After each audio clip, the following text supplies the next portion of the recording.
What's up, y'all? Your favorite co-hosts are back. This is episode 36 of Shoebooty Sports. That's Jerome Bettis for all you folks keeping up at home. Shoebooty Sports is quick plug for our sponsor.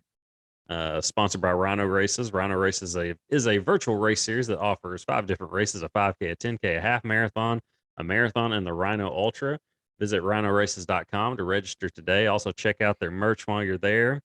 Also, you can find Shoebooty Sports on Spotify, Apple, and Google Podcasts, the Wisdom app. Subscribe to the YouTube channel and check us out on Twitter at Shoebooty Sports.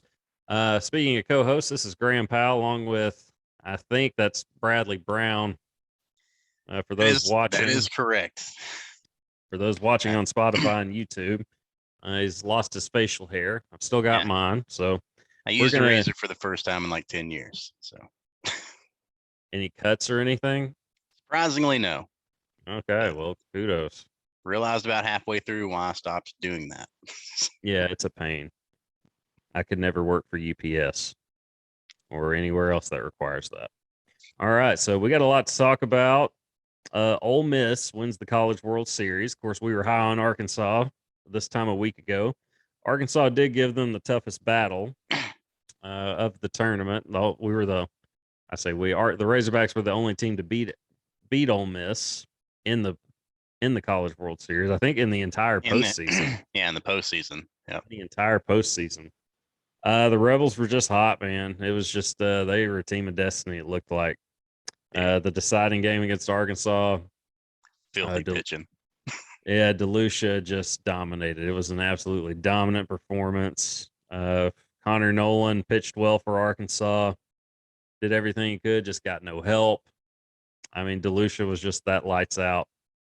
And Ole Miss got the just enough timely hits and to get the job done. And Ole Miss becomes the third consecutive SEC school to win the national championship. And the SEC has won the national championship in baseball the last 3 years, all three by different teams. Vanderbilt in 2019, Mississippi State last season, because 2020 COVID kind of put a stop to that, and then Ole Miss this year.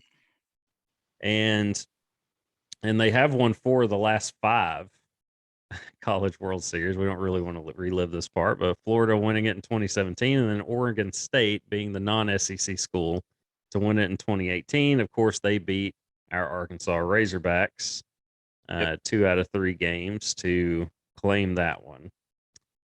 So, yeah, SEC dominant in baseball. Oklahoma soon to join the SEC. So they may be adding to it later on. Oklahoma was a surprise team. Nobody really expected them to make that kind of noise.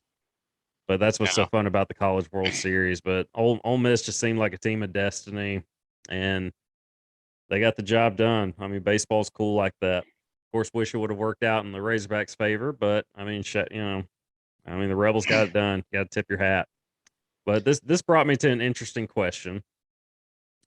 Would you rather, as a fan, your team win a national championship and suck for the next 30 years, or not win a national championship during a 30-year stretch, but be a top-tier program and competitive and have a high win percentage every season? Think about that. So you win a national championship one year, you have one magical season, but the next 30 years are just awful. I mean, you're just an embarrassment, a laughing stock. You're basically the Chad Morris Arkansas Razorbacks. Or would you rather essentially be what Arkansas has been for the last 20 years, but an even higher win percentage, but you're not going to win a national championship during a 30-year stretch? Like it's a guarantee. It's just not. It's a guarantee. Happen. It's not going to happen. You're going to be disappointed with the end every season. What about year 31? Is this like a repetitive cycle, or you? Yeah, no. It's not a repetitive cycle. This is just like for a 30-year stretch. Because if you say for like eternity, right? Yeah. If you're like, I just want to be competitive forever and never win anything, or you can win once and then just not be good for the rest of eternity.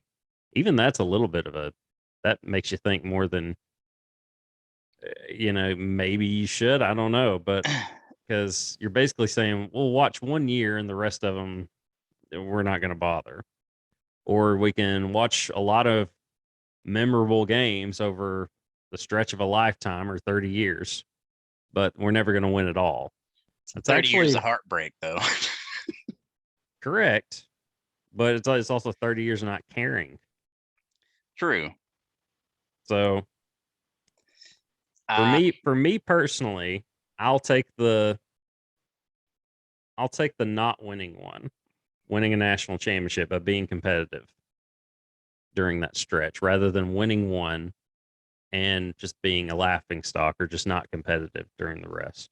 Because look at, you can kind of sort of like Auburn when under Gene Chizik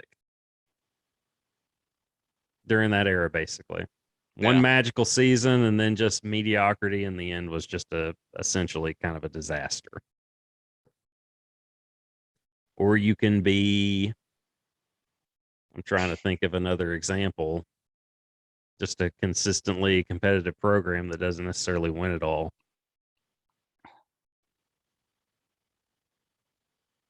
Almost like a Georgia minus Fix a this minus past this last season. year. Yeah. Kind of a Georgia minus, like Georgia under Mark Richt or Georgia or in Oklahoma. Yeah, or in Oklahoma. But I mean, Oklahoma did win 2000. Oh, yeah. 2000. Yeah, we're getting there. We're pushing. We're pushing it. They got one 20 years ago, but I mean, it's more than we got. Yeah. In football, yeah. Yeah. So what would your choice be? I'll pick the long stretch of just memorable game. Memorable games and being competitive. Yeah. If you want to watch good baseball, yeah, I would do that. Yeah, it'd be more profitable for the school. You'd actually have a full stadium for 30 years. Forget that. What would you rather have? What would you personally? I would rather root for some winners instead of some complete losers that won me something before I was born. Okay. So it's almost like Gus Malzahn or Gene Chizik. It's almost like that. Maybe a little bit higher percentage than what Malzahn did. I mean, if you look at Malzahn's record at Auburn, you look at his record and say, "Wow, how did he get fired?" But it's semi comparable. Yeah, you got to beat Alabama. Keep that job. Now, he did 2 or 3 times, didn't he? A couple of times, 2 that I know of. The kick 6 and the year that I wanted him to lose. Yeah. So that Arkansas would hire him. I was like, that's the one time. The one time I want Alabama to win is the one time they lose. I'm glad that didn't work out. Yeah, I mean, he's done okay at UCF. True. Beat Florida in the bowl game. Oh no, I love me some Sam Pittman. But it's fair to ask, how long is Sam Pittman going to do this? Like, I feel like Pittman's a guy that'll come in and do this for 8 to 10 years and then be like, all right, I did what I needed to do, got my money, I lived the dream, and I'm going to Hot Springs to my lake house. Which I'll take that. I'll take it. I'll take He's going to leave it in better shape. Oh, he's already done that. But anyway, it was an interesting question to think about. And so if we're going to grade Dave Van Horn's, this was his like 20th or 21st season that he just completed. What would you grade his tenure at Arkansas? School grading system, A to F. Like a solid A minus. I'm going to go yeah. B plus plus. I'm going to say B plus. B plus plus. I'll say a solid B plus, just 1 plus.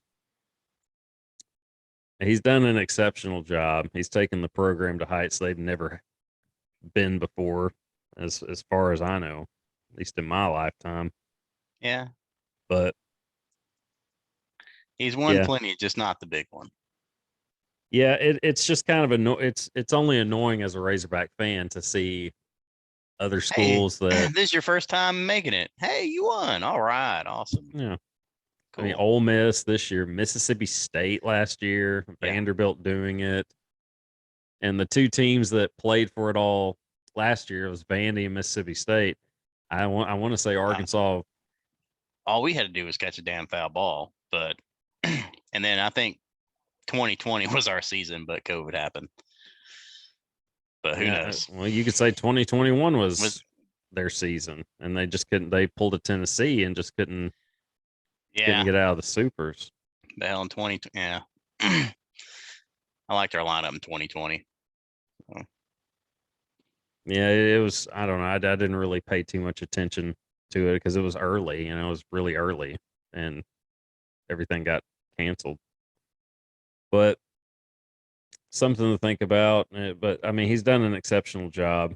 But yeah, I'd give him a B plus. He gets the big one, A plus. He jumps grades obviously, but excellent coach is just a cool thing to think about. In other news or sports, jumping to hockey now. The Avs, the Colorado Avalanche, win the Stanley Cup. I believe they said it's their third Stanley Cup victory. So shout out to the hockey fans in Denver. Avs winning it all. And one of the most interesting things to me was 5 games, or was it 6? It was 6 games. That the team dented the trophy like 5 minutes into the celebration of winning it. They were still on the podium when the trophy got dented, and that made me think: what are some of the most memorable championship celebrations or blunders? Because the Stanley Cup, the hockey guys are known for just going wild. My favorite, when I thought of this topic, my first thought was Ovi, like swimming in the fountain of some random city fountain, like with the cup was nearby. They had been on like a 3 or 4 day bender, it seemed like. Yep. It seemed like they partied for about 6 weeks. Like that was a 6-week party that Ovechkin and crew were on. It's like, okay, where's the party now? What's Ovi up to now? Now he's playing soccer of all things, which is pretty wild. I'm guessing you haven't seen that Twitter clip. Yeah, he's playing soccer, and it's clearly him. It's just this big unit of a man running along. Him? That's Ovi. Oh yeah, I didn't. Yeah, I just seen the footage. I didn't read anything. And I need to use my brain. And he just full on bullies this dude like that's trying to get the ball. Just studs him out of the way and keeps going. But that's one for me. Just Ovi swimming in a fountain on like day 4 of their championship victory run, and Scott Van Pelt, covering it, being like, "Pace yourself, guys, come on." But that's one. Another one was when some soccer team. I don't know that it was. I don't think it was the World Cup, but it was some soccer team winning a championship and then being on the top of a bus with the trophy, and then the trophy falling down and them running over the trophy. That was pretty good. That was one for me. Whenever they broke the crystal ball on national championship. Who's they? Who was it? I remember somebody dropping it. Yeah, I don't remember that one, but I'm sure it happened. Apparently Clay at the Warriors championship parade like dropped his ring or something. Yeah, he's done that a couple of times, I think. He dropped it while he's letting a fan try it on. He lets fans try on his championship ring a lot. I mean, it's his. He can do what he wants. I can't say I would. Pretty awesome. Yes. But I mean, the craziest though has to be Tom Brady throwing the Lombardi Trophy from boat to boat. Yes, that was pretty wild. And by pretty wild, I mean that was very wild. Yeah, Brady having some tequila and tossing it to his teammates on the boat behind him. And it, was caught. And the thing is, if it fell in the bay, I'm sure Tom would, I'll just go win another, or something like that. Like that was my thought. He's like, I'll just go win another one. But That was a good one. For whatever reason, that one had slipped my mind. I thought of it when writing down the topic, but for whatever reason, it slipped my mind. But there have been a lot of good ones. Uh, yeah, the Clay letting fans try on a championship ring. Have you ever worn a legitimate professional Yes. championship ring? Yes. What was it? I have two, but It was what was yours? Barry Switzer came into Slim Chickens one day. And I was like, holy shit, is that a Super Bowl ring? He's like, of course it was. So yeah, I asked if I could try it on. He was a little hesitant, but yes, he let me try it on, which was awesome.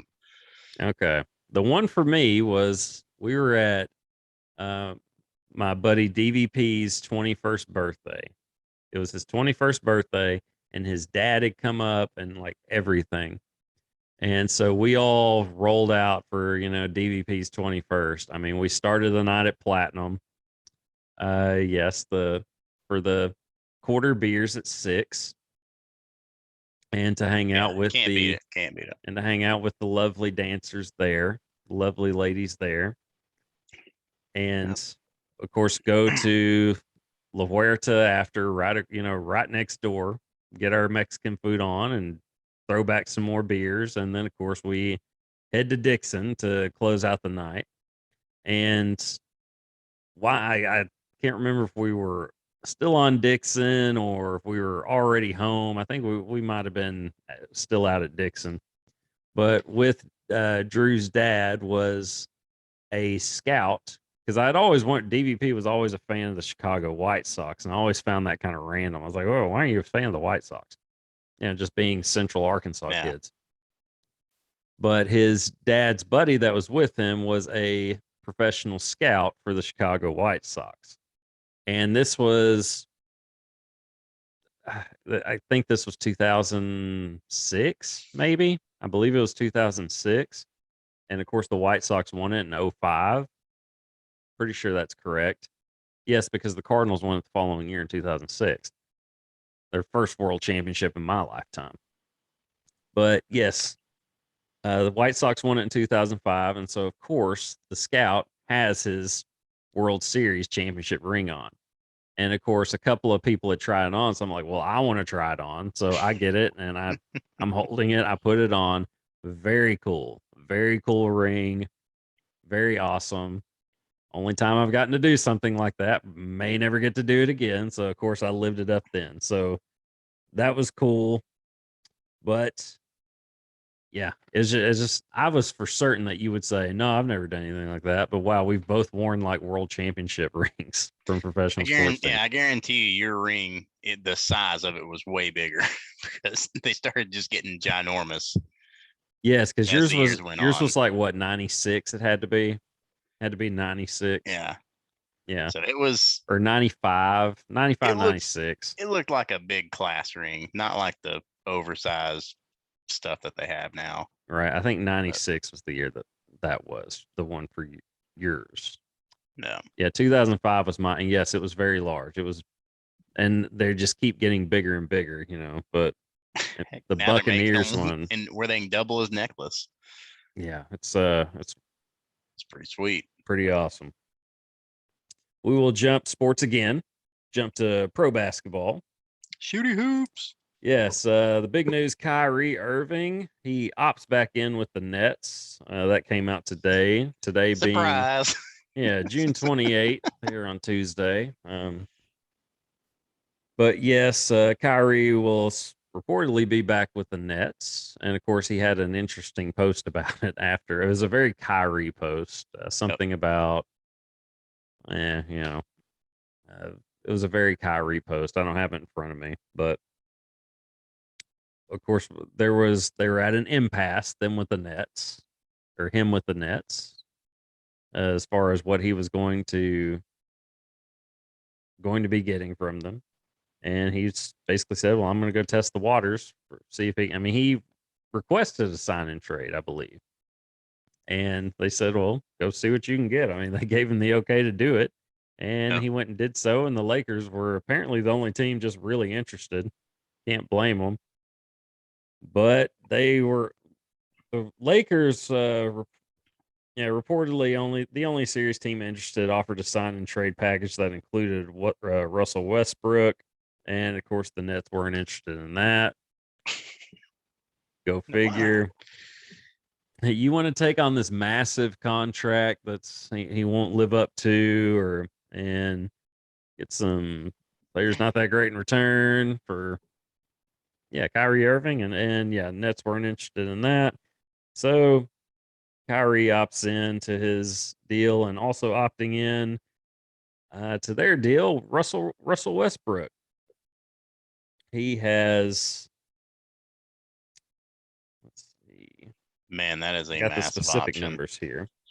Yeah, he's expected to pick up his $47.1 million option to stay with the Lakers. It's the last year of his 5-year, $206 million deal. So, man, what a bad contract, but not for Russell Westbrook. It isn't. He is living it up right now. And I'm sure he's not even concerned about the sign and trade rumors. He's like, I'm getting my money. So, Heck, at least he's playing for that money. yeah, he's actually been like, say what you want about Westbrook, but he was actually on the court last year, unlike LeBron, and especially unlike AD. Now, when LeBron was on the court, he was arguably the best player in basketball. Scoring wise, for sure. I mean, he would have led the league in scoring had he played like one or two more games. I think it was, because you could only because I mean he sat out whatever the amount it was, but it was a hefty number of games. But yeah, so the so the Lakers didn't get the Kyrie deal. They did actually get a player in the draft. I couldn't tell you who it was. I from last week. Uh, we'll jump to that in a minute, the NBA draft. But jumping back to the Nets, they're reportedly very interested in acquiring the Suns' post player DeAndre Ayton. That'd be a big get. Ayton, I know, wants a pretty hefty contract. That could put, that could put Brooklyn in the mix for maybe as the favorite to come out of the East. Have you seen Ayton much with the Suns? No, I have not. Very good young post player. Along with Ben Simmons, if he's actually on the court, I mean that'd be a tough squad to beat, man. If Kyrie's actually out there and KD is healthy and himself, that Yeah. would be a legit squad to come out of the East. It would put them in the discussion as the favorites, but I know Aiton's wanting a pretty hefty deal that the Suns aren't wanting to pay. So they're basically going to let him go. It's looking like he could always end back up with the Suns, but if the Nets make a deal with him, that would be interesting if they could make that work. Water break. And in other news, this came out today. Clippers are expected to sign John Wall, who got out of his deal with Houston. That's another thing you were talking about. At least he played. Being Yeah, at least he Westbrook. played. Yeah, Because I that's the haven't thing. understood. I didn't understand this all last season. Why was he a healthy scratch? I don't know. I don't know the details really. I'm sure just disagreements between Wall and the front office and coaching and all that. That's just to be assumed.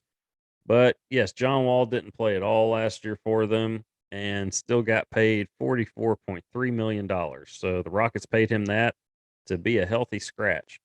And John Wall has played less than half a season since the 2018 calendar year. But he wanted out of his deal to go play for a contender. He got, Houston granted him that, and the Clippers are expected to sign him. So, I mean, the Clippers, Vegas has them as, I believe, co-favorites to win it all, along with the Warriors next year. Now, I mean, the Clippers are going to be, they're going to be a tough team to contend with coming back. I mean, Kawhi, Paul George, and adding John Wall. I mean, we hadn't seen him in a while. See what he could do, but it'd be interesting. It'd be worth watching. We'll see how it goes if it happens. But the Clippers will be better no matter what. Just getting getting their squad back just from all the injuries. Sticking with basketball, NBA draft was last week. Yeah, Banchero, Paolo, I believe. Yeah, I'm butchering it. They've said it 20 times. I've heard them say Paolo Banchero of Duke was the number 1 overall pick by the Orlando Magic. I'm cool with that pick. It was him or Jabari Smith for me. Banchero has looked really good at times, and Jabari Smith has looked really good at times, but almost in spurts. Now Auburn had a squad this past year, and there's only one ball, so I could see why he didn't just dominate a game. But I'm good with that pick. Who's going to be the better of the two? We'll find out. I can't say for sure it's one or the other just yet. But Chet Holmgren going number 2 to the Thunder. Thunder loaded up on big men a little bit in the draft, A getting little Chet bit, Holmgren yeah. and then going and getting Jaylin Williams of Arkansas in the second round. And they got And another Jaylin Williams, didn't they? yeah, they drafted another Jaylin Williams first, like in the first before him in the Mm-hmm. first round later on. But yeah, the Thunder got 4 picks out of it. The other Jaylin Williams, I think it's Jalen or something like that. Yeah. The one not from Arkansas. He's a guard or small forward.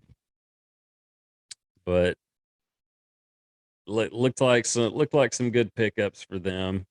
Happy for Jaylin Williams. Definitely. But I mean, scouts are high on Chet Holmgren playing at the next level. I mean, you can see it. We both said last week we wouldn't have taken him number 1, and I stick by that. I would have taken Banchero or Jabari Smith before him, but I will. So did you see the footage of Jaylin staying after his draft party to like clear tables and clean? I did not, but he is an All-American Yeah. dude, and that does not surprise me. Awesome dude. Yeah, I mean, my heart was touched when I watched him get the call, and then hug his parents, and then him being in tears. Dude, I mean, the Oklahoma City fan base is gonna love that guy, just like Arkansas did. Assuming he sees the floor, at least eventually, as much as he did at Arkansas. That'll be tough to do early for sure, but the guy has a contagious personality, just a fantastic teammate. Just his smile, his smile out there is contagious. His energy, and they're getting a good one. If anything, they're getting a heck of a locker room guy. I mean, you obviously want skill. You want a skill guy, but Jalen's that. He did some big things at Arkansas.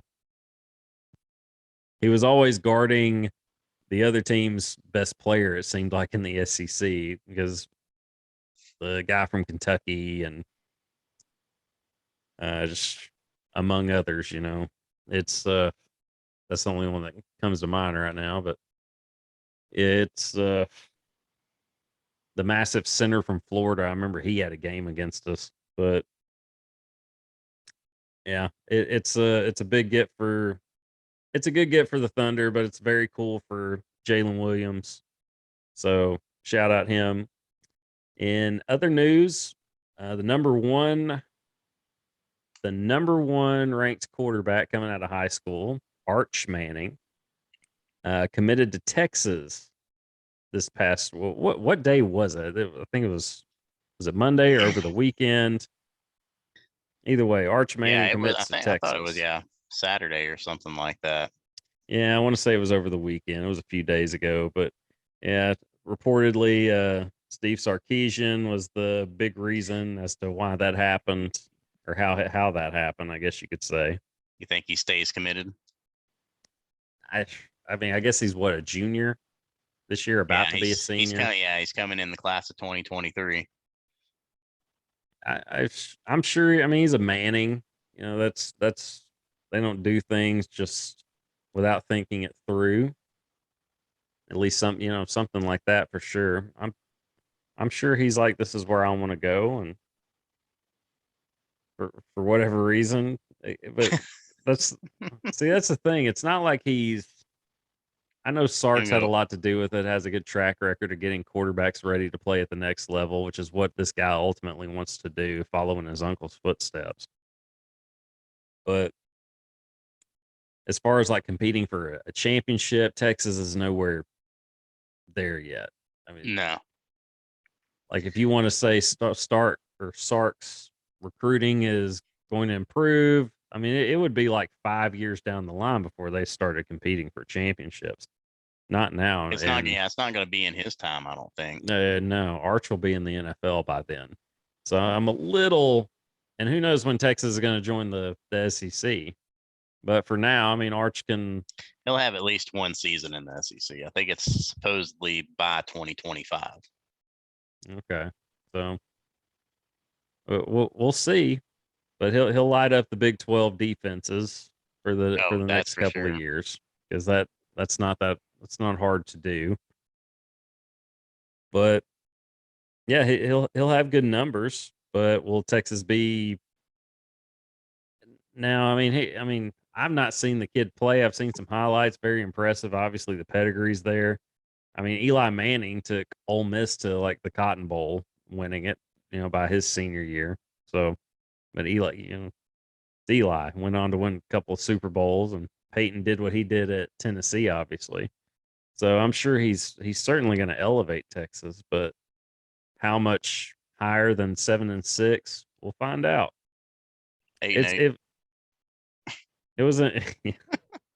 I did see a Or post on like 8-5. I mean, yeah. Barstool OU or something saying like, congratulations, went from 5-7 to 6-6, Yeah. something like that.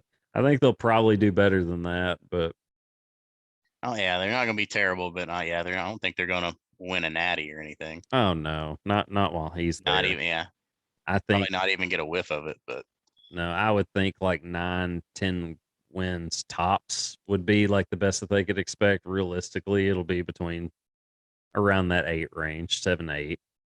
I mean, they went 7-6, I believe it was this past year. So they didn't do well against Arkansas though. Couldn't do anything against them. That was awesome, by the way. and where were they pre-ranked?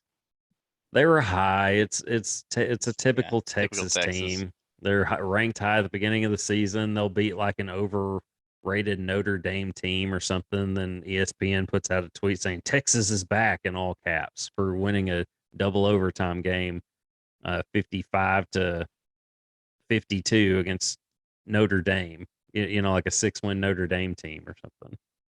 But at least that's how it was a couple of years ago. And then Texas is back, and then they do what Texas does in recent years, flake out as the season progresses.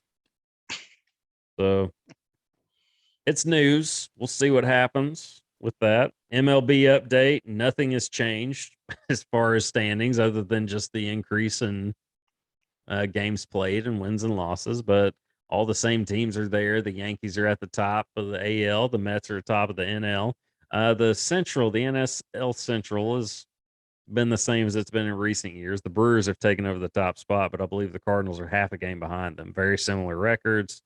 The Dodgers are doing well in the West, and the Padres are right behind them. Nothing's really changed. Mike Trout looks to be back healthy again. He's, I think, number 2 on the home run total list right now for the season. I think he's got 22 bombs, hitting about 285. He hasn't been healthy since like 2018 or whatever it was. So it's Been good a to minute. see. Yeah, it's good to see him back and healthy. Hopefully it stays that way. I'll knock on some wood here. So we there was more sports going on this week than I had realized. I sat down and thought, what are we going to talk about? And I was like, okay, well, ended up jotting some stuff down. I was like, okay, there was plenty. Okay, we'll go back. I did make a note of this. I the KD and like Kyrie thing and all that. Have you heard it at all about like KD especially, but Kyrie has too, like going after Skip Bayless and Stephen A. Smith and all that? No, I seen the last thing I seen was Westbrook and going after Skip. Yeah, I didn't see anything about Westbrook, but it was no, I did. I did see a little something. But apparently like Katie and Kyrie and Stephen A and Skip are going at each other on Twitter and and then Skip's going at Stephen A about Stephen A talking about first take didn't. Now I thought what Stephen A said was fair. He essentially said that the show didn't really take off until or like really take off. It had already taken off, but it really elevated when he joined full time, which was accurate, which was an accurate thing to say. And Skip took great offense to it, Yeah. basically saying like the show was already number one before you got there, which it was. Both are correct, but Skip just took offense to what Stephen A said, but it was true what he was saying that the show went to greater heights when Stephen A joined because they were great together. It's say what you want about their opinions and not, but it was great television to see those two going at it and debating. But it seeing the four of them kind of go at each other on Twitter is humorous. KD's is very childish in a lot of ways. There was a tweet about Skip and Stephen A like making up, and he retweeted like, "Oh, I'm so happy for you guys" or something, and then like Stephen A just went on this rant about Kyrie in response to something Kyrie said about him on Twitter. It's all pretty comical to me. It's just it's goofy too. But anyway, I just wanted to. I didn't know if you had seen some of that or not. I'm sure what Westbrook said was very Westbrook like. But yeah, so we knocked through the sports topics, ladies and gents. Uh, we will not have a show next week. I will be out of state, so we will have to come back. Yeah, the following week, whatever that is. Next week is July 4th, so happy Independence Day. Celebrate responsibly. Don't blow anything up like a body part or anything like that. Just fireworks in the sky. Yep. And oh, uh, yeah, Nathan's hot dog eating contest. Are you going to watch? Yeah. If I'm around, it's on TV. I'll turn it on. Yeah, I'll check it out too. Assuming Joey Chestnut's going to be there, so I got him winning it, fairly predictable. So whether he breaks records, we'll find out. But until then, we're going to get out of here. This is Graham Powell. Brother Brown. All right, signing in out, my y'all. clean face. Yeah, and next week, Sean Alexander. Not next week. 2 weeks from now, Sean Alexander episode. Deuces. See you.